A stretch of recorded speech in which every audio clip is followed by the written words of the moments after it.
Dirham Shanthavi கிரகம் தியாயே சமஸ்த தோஷக்னம் பாதாத்மஜ மகள்மஷம் அஸ்மத் குருவியோ நமகா விகனச மகா குருவே நமகா அனுமன் சுவாமிகள் ஆசைகளுடன். இப்போ எல்லா இடத்துலையும் பரீட்சை பயம் அப்படின்னு வந்துடுது. அந்த காலத்தில் பார்த்தா பரீட்சாதிகாரி பரீட்சை யார் பண்ணுறாலோ அந்த பரீட்சாதிகாரி பயப்படணும். ஏன்னா மாணவர்கள்கிட்ட கேள்வி கேட்டால் அவ்வளோ சரளமாக பதில் வரும். அது அந்த காலத்தில் அவ்வளோ பெரிய வித்வான்கள்லாம் உருவாக்கினான், மாணவர்களை பெரிய வித்வான்களாக உருவாக்கினான். குருகுலம்னு பேர்.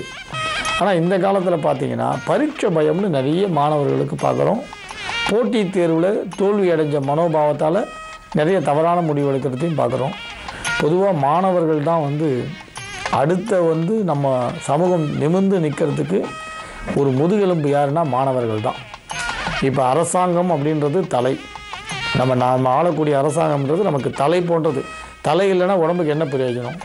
அப்போ அரசாங்கம் என்பது தலை போன்றது, சட்டம் என்பது கால் போன்றது. பாதங்கள் இல்லைன்னா நம்மளால் நடக்க முடியுமா? அதே மாதிரி நமக்கு அரசியல் சட்டம் இல்லைன்னா நம்மளால் இயங்க முடியாது. அதேமாதிரி அரசாங்க தலைவர்கள், அரசாட்சி இல்லைன்னா தலை இல்லைன்னா உடல் இல்லை, அது மாதிரி நாடு இல்லை. அதில் ஆளக்கூடியவர்கள் தலை, சட்டம் பாதம்னு சொன்னால் முதுகெலும்பு மாணவர்கள். இந்த மாணவர்கள்ன்ற முதுகெலும்பு இல்லைன்னா அடுத்த தலைமுறை நிமிர்ந்து நிற்க முடியாது. அப்படியேப்பட்ட ஒரு மாணவ சமூகம், மாணவியர் சமூகம் இன்றைக்கி பார்த்திங்கன்னா அந்த பரீட்சைன்ற பயத்தில் நிறைய சிரமப்படுறதை பார்க்குறோம். ஆனால் பயப்பட வேண்டிய அவசியமே இல்லை.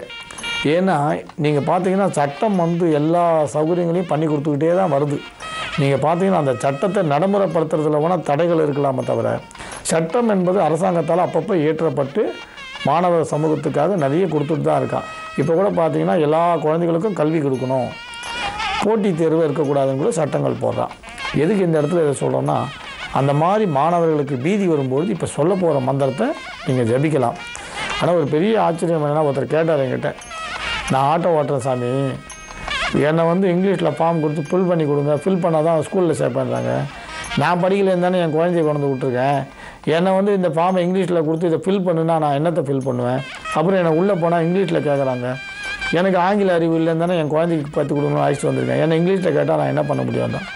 ஆனால் இப்போ அரசாங்கம் போட்ட சட்டம் என்பது இந்த மாதிரிலாம் ஆங்கிலத்தில் கேள்வி கேட்டு எந்த சோதனை பண்ணக்கூடாது, இன்டர்வியூன்றது அப்பா அம்மாவுக்கும் கூடாது, குழந்தைகளுக்கும் கூடாதுன்ற இது மாதிரி நல்ல சட்டங்கள்லாம் வந்துட்டுருக்கு. தேர்வு என்பது ஒரு பயத்தை கொடுக்கக்கூடியதாக இருக்குது. அந்த பயம் விலகவும் நல்ல ஞாபக சக்தி வரவும் இப்போ சொல்ல போகிற வாக்வாதினி சரஸ்வதி மகாமந்திரத்தை ஜபம் பண்ணுங்கள். வாக்வாதினி தேவி அருளால் நல்ல ஞாபக சக்தி வரும். தேன் நைவேத்தியம் பண்ணுங்கள், கல்கண்டு நைவேத்தியம் பண்ணுங்கள். கட்டாயம் தேர்வில் வெற்றி பெறக்கூடிய ஒரு மனநிலை வரும். தொடர்ந்து 32 முறை ஜபம் பண்ணுங்கள். தேனை எடுத்து அதில் ஒரு 3 முறை ஜபித்து அந்த தேனை சாப்பிட்லாம். நல்ல ஞாபக சக்தி வரும். இப்போ சொல்ல போகிற மந்திரம் தொலைக்காட்சியில் தெரிகிறது, எழுதிக்குங்க. ஓம் ஹ்ரீம் ஸ்ரீம் வாக்வாதினி வாக்கீஸ்வரி ஐம் க்ளீம் சௌம் மம வாக் சித்தம் குரு குரு ஸ்வாஹா. மறுபடியும் சொல்ல எழுதிக்குங்க. ஓம் ஹ்ரீம் ஸ்ரீம் வாக்வாதினி வாக்கீஸ்வரி ஐம் க்ளீம் சௌம் மம வாக் சித்தம் குரு குரு ஸ்வாஹா. இந்த மந்திரத்தை தொடர்ந்து ஜபம் பண்ணுங்கள். தேர்வு பயம் போகும், நல்ல ஞாபக சக்தி இருக்கும், தேர்வில் வெற்றி பெற வாய்ப்பு வரும், நீங்கள் படித்ததே வரும். பரீட்சைக்கு போனீங்கன்னா நீங்கள் படித்த படிப்பே வரும், காப்பி அடிக்க வேண்டிய அவசியம் வராது. சின்ன சின்ன பிட்டு பேப்பரில் எழுதி அதெல்லாம் இப்போ இல்லைன்னு நினைக்கிறேன். அந்த காலத்தில் இருந்தது, இப்போலாம் கொஞ்சம் கொஞ்சம் மறைஞ்சின்னு வந்துட்டு. இப்போ புக் எடுத்து அப்படியே காப்பி அடிக்கிறான்.